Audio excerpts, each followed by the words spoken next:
program that many targets are put through. I'm talking about something very specific. Not all targets go through this. But the tools used in this program are used against virtually all targets. So, what is it? It's a program, a highly deceptive multi-year program. I call it deceptive because it often looks like something completely different. It might look like you've deeply offended someone who sent his entire social network after you, but that's not why it is. It might look like you're a victim of an extremely vicious and secret smear campaign, but that's not it either. Maybe you think the police are sending people after you, or maybe you think criminal gangs are harassing you, or maybe you think it's Stasi-like secret police messing with your life. Maybe you've read about COINTELPRO, and that seems kind of like what it is. What I'm talking about looks like these things, it might incorporate elements of some of these things, but it isn't any of these things. It's something that can be disguised as any of these things, but it's something different, something pretty new. Now, I don't want to downplay the claims of stalking at the hands of several people. Stalking by groups of people is something that happens. You'll hear about this sometimes. A man might take turns with his buddies harassing an ex-girlfriend. That's a thing. It happens. But what I'm talking about is something qualitatively different. It's not stalking. It's something else. What this is, in essence, is a virtually untraceable takedown program. It's very hard to fight, partly because the program looks a lot like mental illness, and partly because you're being harassed in ways that you don't want to disclose to other people. It's made very embarrassing on purpose. There are several possible entry points and several possible outcomes. Since it's highly psychological, how things turn out depend at least partly on the inclinations of the subject. Also, what I'm about to describe doesn't explain everything. There are other secret programs, which people on the receiving end of this program are very likely to be caught up in. And to make things more complicated, once someone gets taken down with this program, he might get enrolled in those other programs, things like weapons testing or medical experiments. If a target has been painted as crazy, the authorities can get away with a lot. And sometimes the program drives people to try to kill the people they perceive to be attacking them. I don't condone this, but I understand what's going through a subject's mind when he acts out this way. The whole process is threatening, it's infuriating, or humiliating, or a combination of the three. So here's the broad outline of the whole program. At some point, you're put under surveillance. You're not told about this part. It could be years before the whole thing becomes obvious. A pretty common entry point is at step 1. In this step, which is optional, you're presented with a credible threat. Someone or some group of people who has a reason to be after you. It has to be credible. This is your own personal false flag operation, which is going to send you on a wild goose chase for years, so you have to believe the threat. The most believable kind of threat is going to involve money or property. That's an obvious motivation, especially if the amount at stake is large.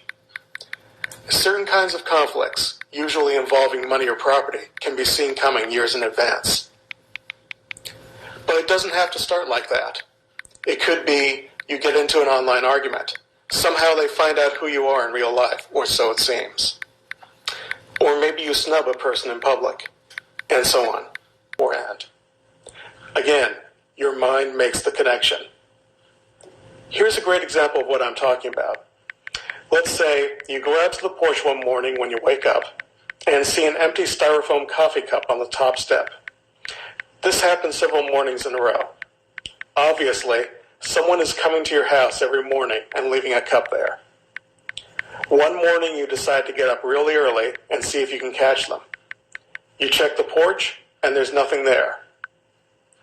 Oh well, so you do some chores, then you head out for the day, and your heart stops. There's a styrofoam coffee cup on the roof of your car. That's an example of sensitization.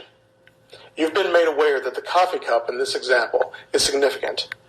Sensitization of some sort is going to happen during this phase, so you're made aware that messages can be sent to you non-verbally with subtle cues in your environment.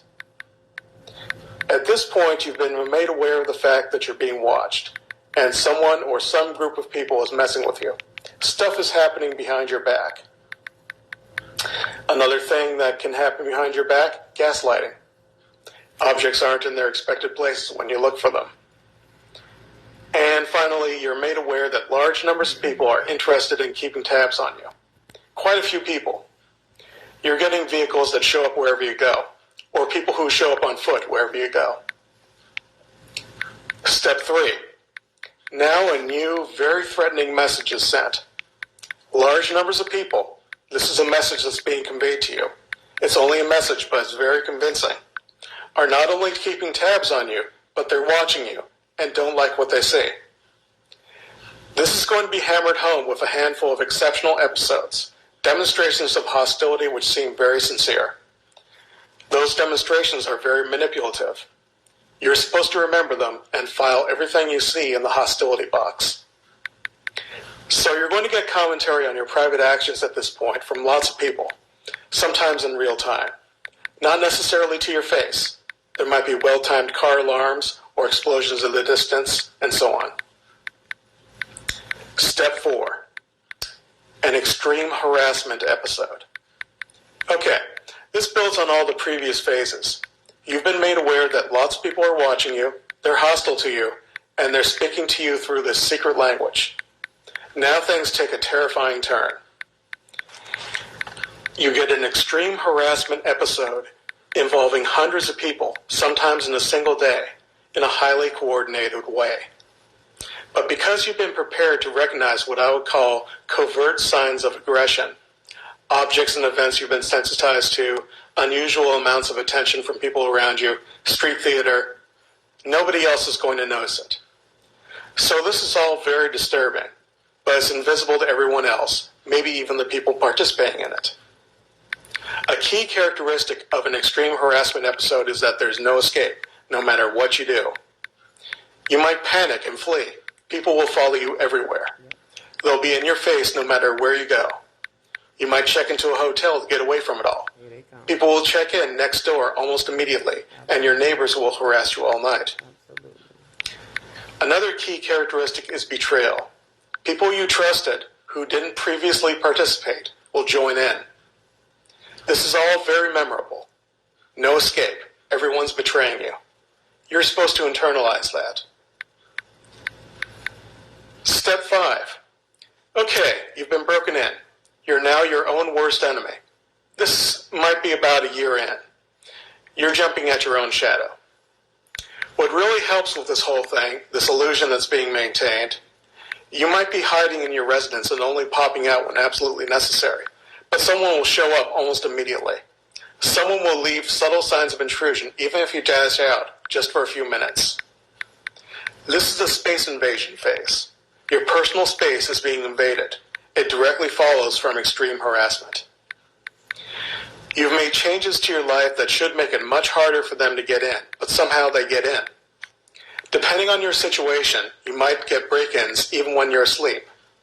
Friends, neighbors, even family members give subtle signs that they're in on it. Maybe a group of men moves in next door or down the street. Space invasion. They're going to extraordinary lengths to get into your face. And much more disturbing stuff, other kinds of space invasions start happening. Customized television programming, electronic harassment, evidence that you're being watched, even in a windowless, dark room. Now, somewhere around here, you're going to conclude you've been uniquely singled out. Nobody in the world is getting this kind of attention. It's totally ridiculous. This is the point where many targets are led over the edge, about 1 to 4 years in. Because you're seeing this activity around you, and it seems to stem from a run-in with the wrong person, or people just seem to take a disliking to you in your neighborhood, and so on. And they're misusing government resources, and they're in your face. What else could it be? Well, I'm going to tell you. There's another step beyond that, in which the meaning of all the previous steps is made evident. But a lot of people going through the program don't see it. I'll be getting to that after I put those steps in context. If you're going through this process and you're still at the point where you're trying to gather license plate numbers or catch people in the act of breaking in, or trying to find a lock they can't pick, or trying to figure out what group everyone belongs to, or trying to learn how they're communicating, I'm going to break the bad news to you. You've been brainwashed. Brainwashed people don't know they've been brainwashed. There's no explanation I can give you that's going to snap you out of it. It's so real. In fact, explaining things in terms of the familiar might actually help cement your brainwashing. The only way I know of to break brainwashed people out of their brainwashing is to confront them with propositions that can't be considered without questioning perceived reality. When you start questioning the world around you, you're on the road to recovery. The first thing I want to do is point out that this whole thing, what I've described so far, is a lot like a magic trick. There's a couple of ways, actually, in which it resembles a magic trick. First, appearances can be deceiving. An analogy I like to use is the stage trick where a magician saws his assistant in half. Or rather, that's how it appears. You've seen this, right? Well, when you see that kind of magic trick, you don't go running to the authorities to report an attempted murder, do you? Because if you did, you'd be laughed out of the police station. No, you think, oh my, that's so very clever. How did they do that? Maybe when you see a really good magic trick, you'll go running to a friend, someone whose opinion you respect, and ask, how did he do that? Chances are he won't be able to tell you because he's only going off what you're telling him and your senses were deceived. Plus, he's not a professional magician. Now, because you've been exposed to highly deceptive behavior in the context of hostility, you don't see this as entertainment. You're not looking at it as a kind of magic trick. You're assuming that everything is exactly as you perceive it to be, and you're acting on that assumption, which will turn out to be ruinous. Maybe you're running to the authorities to report what you perceive as a fact. I've gotten better at deciphering the magic tricks that are used by our adversaries, but I don't know them all. You might come on to conference calls and ask, how did they do that? Or why are they doing that? There's a chance everyone will say they don't know. They're going off what you're describing to them, and what you're describing is what you've seen with your own eyes, and your eyes have been deceived. To see through a magician's tricks, you have to adopt a particular kind of mindset. That brings me to the second way in which the whole process resembles a magic act. In the steps of the program I've gone through so far, if you've been through those steps, you're probably nodding your head. Oh yes, that's what they did to me too. And that's the trick. In describing those stages, I was focusing on what you were focusing on. This idea that there's an objective reality, which you're watching and reporting on, in which all these things are happening which pertain to you. Your attention has been drawn to these things. I'm encouraging you to look at magic tricks, sleights of hand, with a new eye. When a magician is doing something tricky right in front of your face, there's going to be a distraction. One of his hands will be going through complicated motions, for instance. All that showmanship, all the patter, it's intended to keep you focused on a distraction while the real trick happens elsewhere. You want to look for the real trick and ignore the distraction.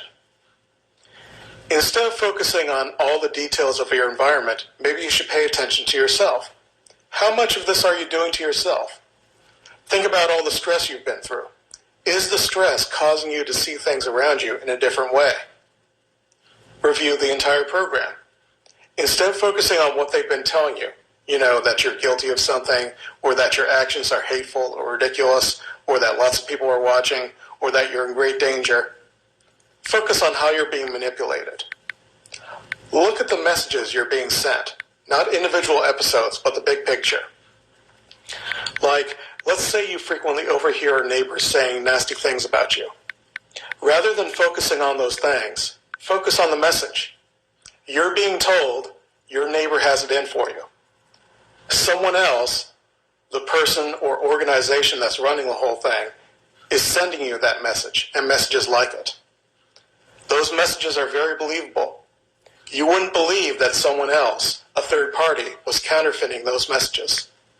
It's why the whole brainwashing process is so effective.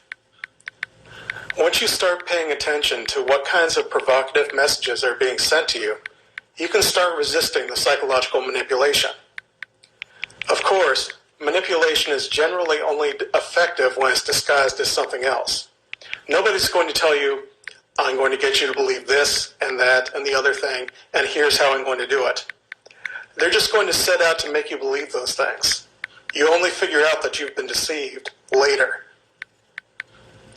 One way in which you've been fooled, that should be obvious, is the surveillance.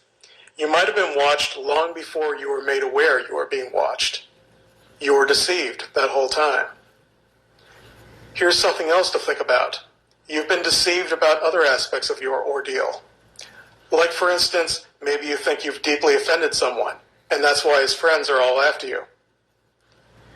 Maybe you really did offend someone, but someone else, the third party who's really responsible for the whole thing and was watching all along, took advantage of this conflict to pin everything on that person. The things you've seen were intended to be seen. This whole process is meant to be seen. You're being manipulated. Maybe you've seen street theater, obvious performances out in public where people are referring to your private activities. And that's very disturbing or even humiliating, because you imagine that everyone else notices the street theater, and so this is like a form of public humiliation. Well, those are obvious performances. You're being told, look at this, we're putting on a show just for you. Pay attention. What if you've seen other performances that you didn't recognize as performances because they didn't tell you they were putting on an act? You might think there are vicious smears or rumors circulating about you based on hints that people drop in your presence. But how does this go on for years without you finding out what the rumors are? Something else is going on. These hints that people are sharing with you are part of the performance, an act, a show. Are you starting to get the picture? If you've seen street theater, you've seen a crack in this synthetic reality they're creating for you. There may have been other theatrical episodes and you didn't recognize them as such at the time. But you remember those episodes, and your views were changed as a result of them. Those episodes, totally staged, assisted with your brainwashing. That's why I keep talking about manipulation and messages that are being sent. The meaning that you assign to the strange occurrences around you. And those occurrences are really happening, don't get me wrong. It's largely in your head. You were sent messages, and you internalize those messages. Those messages help brainwash you. Now, the methods that are used to send those messages, those are disturbing. All those people, they have to be in on it. It's so real. How could it be anything other than what you think it is? In the final step of the program, which some subjects never get to or haven't gone to yet, and many of them misinterpret, a much simpler explanation manifests. It's an explanation that looks a lot like mental illness, but it's something else. And keep in mind, all the stuff I've been talking about in the previous steps looks like mental illness too. Virtually every tactic corresponds to some symptom of mental illness. There's a region of the brain corresponding to each symptom, which can malfunction and cause those distorted perceptions. But a real mental illness doesn't hop from region to region of the brain the way this program does. Before I explain the final step and what it means, and go on to explain the tools they use to make all this stuff happen, I want to point out that there is no authoritative information on this subject. Any books that are out there are self-published.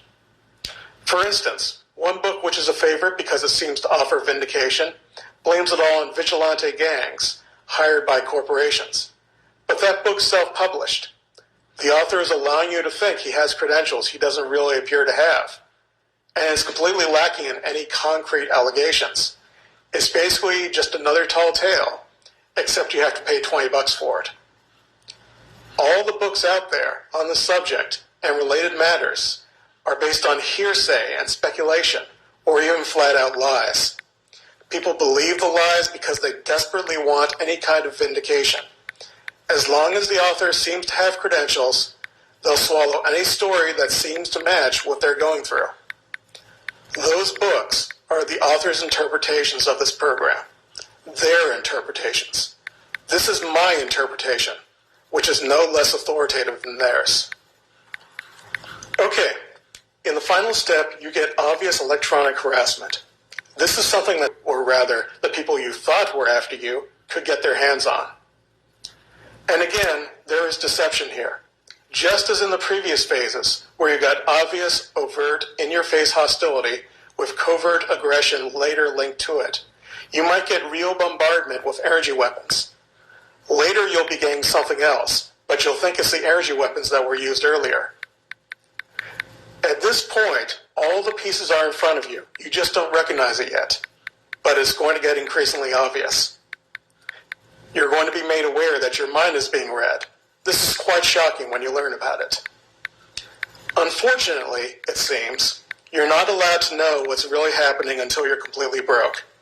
There's a reason why everyone complaining about these things is destitute, or nearly so. That's something I'm going to get into a little bit later when I talk about the purpose of these activities. You're also going to learn about mind-invasive technology. And again, this is something you only learn about on their schedule. You learn it because they're allowing you to know. Now, the tools of electronic harassment you've heard about on the news in the past few years, the non-lethal weapons, those are actually more advanced than mind-invasive technology based on implants, for instance. Experimentation with electronic mind control goes back to the 1950s with civilian researchers. They were doing amazing stuff more than half a century ago. The non-lethal weapons are relatively new. You could say, oh, but there's all kinds of secret stuff the military planners and intelligence agencies don't let us know about. There could be even more advanced stuff out there. Or the non-lethal weapons might have been around for a much longer time. I'm not going to disagree that the official timelines for the deployment of non-lethal weapon technology are questionable. But then, so are the official timelines for the deployment of electronic mind control technology. Someone with the ability to send electrical signals to your brain can pull off a pretty convincing imitation of God. This is an age-old game. People in authority pretending to be much more powerful than they really are, while at the same time holding back their secret edge. What you've discovered, thanks to this program, is their secret edge, the electronic mind control technology that's usable on you and on the people around you. Most of those people that you thought were in on it, even allowing for the fact that you were jumping at your own shadow, let's look at the people who are in your face, they have no idea of the significance of the things they were doing. It was discovered decades ago that electronic mind control test subjects rationalize away evoked actions. The conscious mind invents an explanation for why you did what you just did. You can't know about this except indirectly, through coincidences that are created through your own actions. Highly improbable coincidences. Once the mind control technology is on the table, you've got your explanation for the whole thing. There might have been some real hostility or aggression at the beginning, but that was amplified 1,000-fold through the use of psychological operations, these manipulative messages I've been talking about in the previous steps, and mind control technology used to make people around you deliver those messages. You're not confronted with hundreds or thousands of hostile people. It's more like a very small number of people who can, in effect, hop into a person's body and make him act out. And that person who acts out, he has no idea that his actions or words are significant to you. That's why they're using so many double meanings or subtle hints. You fly off the handle because you think some guy is hostile to you, but he has no idea why you're mad at him. From his point of view, your erratic behavior is unprovoked. That's a deliberate strategy. Okay, so that's the broad outline of the program. I'll be getting into the tools a little bit later. But first, let me point out there are things that will happen to a target of this program which don't fit into this framework I've laid out. The whole thing is highly psychological and highly deceptive. But there are things that happen to at least some targets that aren't psychological. As I said earlier, the whole thing might have seemed to grow out of confrontation you had, or it might seem like someone took offense to something you did and got his buddies to go after you. Or it might seem like there was a smear campaign. Well, maybe there was, especially in the beginning. I've heard tales of gunplay in the beginning, of physical assaults. People don't do that stuff just because someone's whispering in their ear. The really rough treatment, you're going to find there's an incentive for it. Money is a typical motivation. It's hard to say where the real thing ends and the purely psychological factors begin. That's a question only you can answer, and you have to reevaluate everything based on what you know now. Learning about this secret world is like recovering from amnesia. You have to rebuild your conclusions from the ground up. Also, energy weapon abuse and other kinds of electronic harassment that don't have anything to do with mind control might be used. That's going to depend on the resources available. For instance, I've heard reports from a handful of targets living with military bases close by that suggest infrared spotlights are being shined into their homes, heating everything up. I've heard from a Robert Tanzi in Texas who had a neighbor set up a microwave emitter in a nearby shed. He knows it was microwaves because he measured them, and there were lots of shorts and electrical fires near his residence attributed to that emitter. But energy weapon abuse doesn't seem to be specifically part of this program. That's just something that can be used, depending on the resources available. If you're experiencing what you think is directed energy weapon torture, and it doesn't seem to be leaving any traces behind, you should be questioning whether things are happening as you think they are. And sometimes, even if it does leave traces behind. The laws of physics put some pretty strict boundaries on what can be done with energy weapons. If you've heard of the 95 gigahertz active denial system, look up the CBS video on the subject sometime. You'll see a man blocking this high-tech weapon system with a board of plywood. High-frequency radiation, up to X-rays, is easily blocked. Microwave radiation, at intensities powerful enough to cause pain, you should be able to deflect it with plain old aluminum foil. And here's a fun experiment. Put a crumpled piece of aluminum foil in your microwave oven and it's set on high. Notice the sparks and the arcing? You should see those kinds of sparks or arcing if you're holding up a piece of aluminum foil in the path of an alleged microwave energy weapon. Aluminum foil can theoretically block radio wave frequencies down to 1 megahertz. Even stainless steel window screens can block radio wave frequencies as low as a few megahertz and into the tens of gigahertz on the high end. I don't consider low-frequency radio signals to be a credible explanation for what targets are complaining about. Okay, now for the tools. There are 4 basic kinds of tools used to further the goals of this program. There's a mind control, mind-reading infrastructure, a reasonably small number of operatives, a collection of standardized tricks, and a disinformation ecosystem, which is there to mislead you as well as discredit you. First, this infrastructure. There's no reliable or authoritative information about how it works. There's just layers upon layers of disinformation, speculation, and wishful thinking. Without saying how it works, I'm just going to point out that it seems to be usable on many people, not just the targets complaining about it. But it's a big stretch to say that it's usable on everyone. You might be in a heavily controlled area. You might have been moving around to get away, and without realizing it, you were herded into other heavily controlled areas. You're not going to get me to say that it's usable on everyone. So, the infrastructure is used on people around you to get them to act out, to help them give signs they're in on it, to herd people into your area so it looks like there's always someone watching you. Keep in mind, this isn't the only thing the mind control infrastructure is used for. Just the fact that it exists should be creepy enough without the rumored applications. In case you haven't figured this out yet, you've stumbled across something much bigger than just a few losers harassing you. Okay, there's also going to be stuff that happens which can't be pinned on mind control. Break-ins that happen when you're not around, for example. This can be pulled off with a small number of operatives. They've got other things to do. You're probably just one of the many jobs in the area. And those operatives probably aren't around for long. Just long enough to introduce you to the notion that people are actively messing with your property when you're not looking. That really helps out with some of the tricks that are pulled on you later. Next, there's a collection of standardized tricks. I can go over them, I could spend a couple of hours listing tricks, but as I was saying earlier, you have to adopt a mindset. Good tricks will often involve a distraction. You have to look beyond the distraction. This is hard, but it gets easier when you're aware you're being tricked. But you also have to be aware that mind control technology adds a new dimension to the tricks used. I've gone over many tricks of this nature on a previous podcast, the Sleight of Mind podcast. Let me rehash a couple of them now.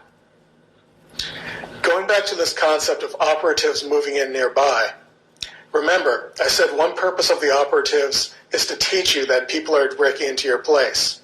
So when you wake up one morning and you find evidence someone's gotten in during the night, let's say a couple of objects have been moved around, you're going to attribute that to break-in artists. There are other possibilities, such as the objects had already been moved before you went to sleep for the night, and you didn't notice because it was dark. But let's say you've ruled that out. Maybe you were mind-controlled to move the objects yourself in your sleep.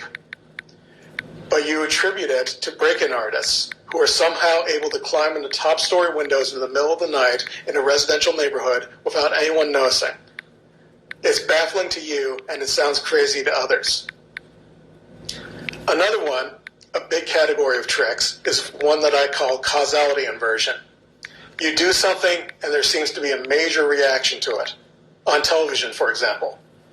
And you're thinking, my God, the amount of manpower devoted to this must be huge. They have connections everywhere. But no, your handler had advanced knowledge of this major event and made you act it out in advance using mind control technology. Another one that I just dissected recently, this idea of energy weapons that seem to act like lasers, burning the surface of the skin with precise placement, but can somehow penetrate through walls in a windowless room and can track you even if you try to escape. Now, this shouldn't be possible, but there's a couple of explanations. The first is that you were actually burned some time ago, painlessly, and then mind control technology was used to give you pain in that area of the body. The second possibility, do you know how secure your living quarters are? Are you sure nobody's getting to you at night? Because what could be happening is, maybe there's some metal granules or particles that have been injected under your skin where the burns are going to appear. Then they just send a relatively low-power microwave beam into your residence, which the rest of your body doesn't really feel. But it superheats the surface of those metal particles. Read up on the skin effect. So the microwave beam goes through the wall and hits a wide swath of your body, only superheating the portion of your body where those metal particles are, burning your skin in a precise pattern. Okay, so those are some tricks. There are many more, far too many to cover on this call. The fourth tool used in this program is a disinformation ecosystem. It's there to mislead you and to mislead the public about you. It's enormous. I can't debunk all the disinformation you're going to confront on this call or even in my lifetime. That's because one of the biggest sources of disinformation is you. Disinformation spreads because it gives people something they want. What targets want is official acknowledgement of their problems, vindication. So they're going to spread anything that looks like an official source, anything written by someone who looks like an authority, anything that looks like it's talking about their problems in a credible way. There is no reliable, authoritative information about these matters. You might think there is, but no. All that's out there is speculation, flat-out fabrication, and the testimony of targets like you who have gotten their information from the least trustworthy people in the world, their handlers. You're going to see targets used to scapegoat other groups, to pin the blame for these operations on other groups. You're going to run into targets who are convinced of supernatural forces, or ETs, that are responsible. It's all based on what they've been allowed to see, with confirmation provided by other people who have been hoodwinked. Now, the public in the past was occasionally allowed a glimpse into the ecosystem. These days, it's more than occasionally. It's being put in their faces. It's been turned into a form of entertainment, profitable entertainment. It's a disinformation ecosystem. It's colossal. And the only way you're going to disengage from it is to adopt this mindset that I keep harping on. Understand that deception is the name of the game. Look beyond the distractions. Don't let yourself be put to work on their edifice of disinformation. If they can't profit from using you this way, they're going to let you go. Targets play another part in this ecosystem, an important part. They're kept apart on purpose. They're forced to communicate verbally, and words are misleading. Most people don't look for the truth beyond the words. People on the calls toss around phrases like energy weapons, but when you dig in to find out what they're really talking about, a lot of the time they're talking about something else. Targets are used to terrorize other targets. Earlier, I said energy weapons and other kinds of physical assaults don't seem to be specifically part of this program. It seems to be mostly about psychology and mind control. But maybe there are targets who are in this program and some other program at the same time. Or maybe part of the grand strategy is to single out a few targets for special treatment, hard targeting. Those heavily targeted people are driven onto the calls to terrify other targets. It's like 9/11. 3,000 people were killed in a very visible way to terrorize and control 300 million people. Terrorism is a strategy that happens to work. All right, coming into the final stretch here. What is the purpose of this program? I've already said that it's a takedown program, but why are they taking you down? Well, if you've already been through a couple of years of this, maybe it started with an argument at a bar. But you've probably figured out by now that the hundreds of people following you, the electronic harassment happening for years and in several states, that doesn't have anything to do with a bar argument. Maybe you were led to believe it was about money. That's pretty credible at first, especially if it's a large sum of money. But at some point you have to realize, okay, there is no possible payoff that would get all those people watching you and following you for years on end. Something else is going on.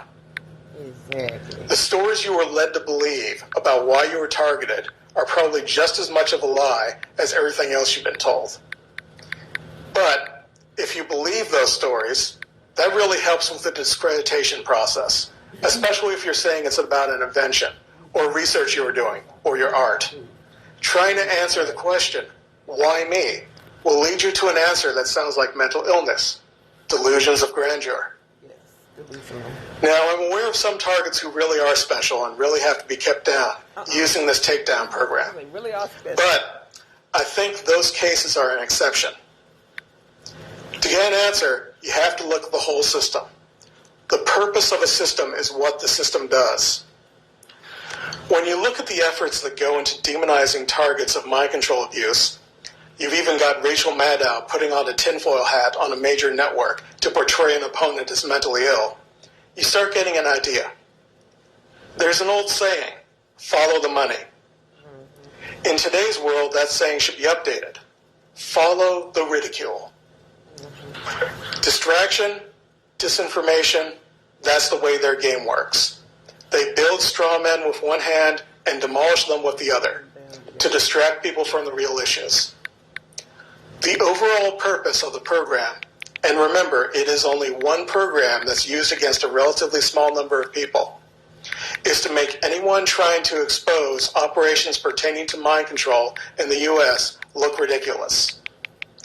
They want you on the conference calls. They want you sharing stories with each other. They want you to rush to the public with misleading or outlandish explanations of these problems. That's the real purpose of the program. This isn't a grand unified theory of targeting. I just want to make that clear. This is one specific program that many regulars on my call have been through.